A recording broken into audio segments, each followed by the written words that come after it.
Okay, so I just wanted to do a book review for you guys. I've never done this before, but I figured I will throw it out and see if anybody likes it. I've got my Halloween decorations going on over here. If you notice the little spider legs hanging down. So the book that I read is called A Court of Thorns and Roses, and everybody who I know who reads has read this book, recommended this book to me. All the ladies I know. I don't know any guys who have read it. No, personally, I don't. But yeah, okay, so I read the first book. It's a long series, but basically how I felt reading it is that it starts out with the main character, Feyre, as Katniss Everdeen, basically. She is in the woods hunting with her bow and arrow to save her family. She's got one parent who is deceased and another parent who is totally incompetent, and so it's all on her to provide for her family. And so she goes from being Katniss Everdeen to being Beauty and the Beast. The story just turns into Beauty and the Beast. She's Belle. And the name Feyre actually translates to beauty, as does Belle. And so she has to go and live with the big scary man who, when she first meets him, she's being forced to come and live in his castle. And she doesn't like him at first, won't even eat dinner with him. And then eventually they become friendly. Turns out he has a specific room in his house that used to be locked up, but he's willing to kind of dust off for her that caters to her specific interest. Beauty and the Beast, this would be books. In A Court of Thorns and Roses, it is painting. She likes to paint. And he's got this art gallery that was closed off until she shows up. And then right at the moment when she needed to be there the most, she has a seeming emergency at home, leaves, realizes that there's not an emergency at home. She actually needs to come back, comes back to the land, and it turns out that this entire time, the curse that was placed on him and his staff that disguised their appearance so that he wouldn't be as attractive as he normally is, would have been solved if she had just said, "I love you." So does that sound like the exact story of Beauty and the Beast? That's the entire plot of Beauty and the Beast. So we run through so we go from Katniss to Belle, and then when she goes under the mountain, it actually kind of takes off on its own legs, and I feel like then it's pretty much its own thing. And by the end of the story, she is Bella Swan, where she's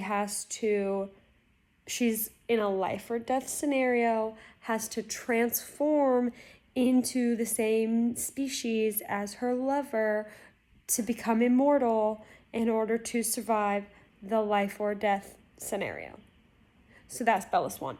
So you've got basically these three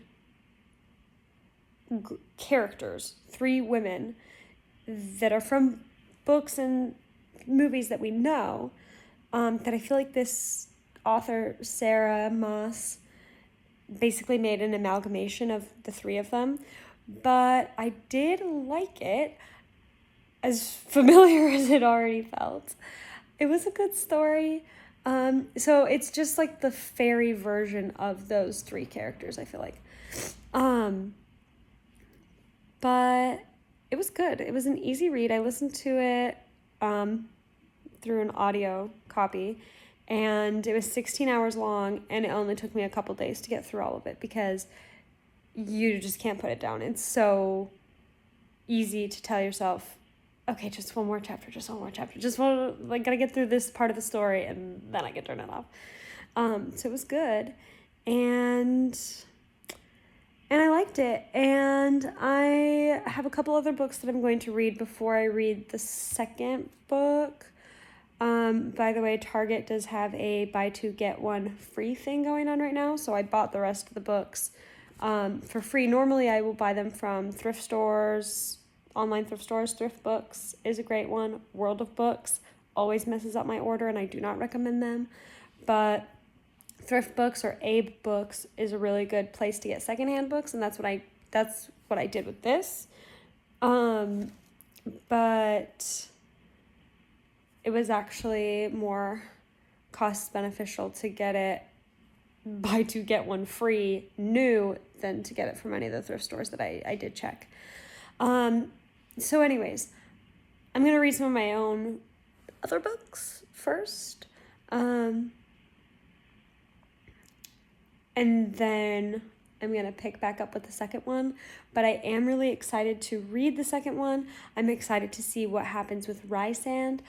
Okay, also, before I go, let me just say, if you've read the books, did it not send up some red flags for you that it didn't send up any red flags for Feyre when Tamlin puts a glamour on her when she first arrives? So there is so many more people in his, what do you call it, a castle, a house, a mansion, whatever, on his property. There was many, many, many more people than what she was aware of. And he even changed the way that some of these people looked. He said in order to make her more comfortable settling in. But I'm kind of thinking, okay, well, girl, now you don't really know what the truth is, do you? Because if he's gonna deceive you about your surroundings in order to make you more comfortable, then how are you ever gonna know what's real? And then, so that was red flag number one for me. And it didn't bother her for a second that he had deceived her in that way. Which felt very Bella Swan-ish, you know, where it's just like, do whatever you want. I love you no matter what. I don't care if you cross a line, you know. And then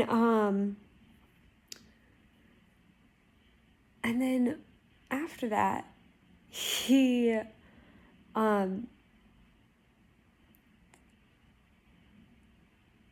you find out that even though he brought her under this pretense of, you killed my friend, that friend was actually a sacrifice going out there intentionally so that she would kill him and be forced to come to the kingdom so that she could potentially break the curse. I'm a little curious how many other girls got brought to the kingdom, because he had 49 years of sending people out. They said that he sent people out until there was only about 12 left or something, I thought. And then, so how many girls have been in Feyre's position before her?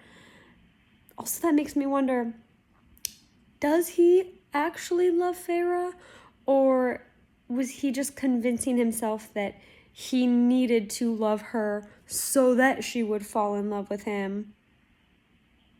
And I understand that he couldn't tell her about the curse. Whatever. But I feel like he certainly made her feel bad for killing someone that they actually intended for her to kill. And that was the other deception that I kind of felt like, does that not bother you, Feyre? And do you fully trust this guy, Tamlin? This is now on 2 accounts that he has deceived you, and 1 account of him having a major motive to lead you down the wrong, like to convince you that he loves you whether he did or not. So I'm a little bit sketched out with Tamlin. Rysand, at least he is what he is. He's up front. he doesn't, my impression of him is that he doesn't really lie. He just says how it is. He's been protective of her multiple times now that we've seen, and I'm excited to see what it's like when she goes to visit him.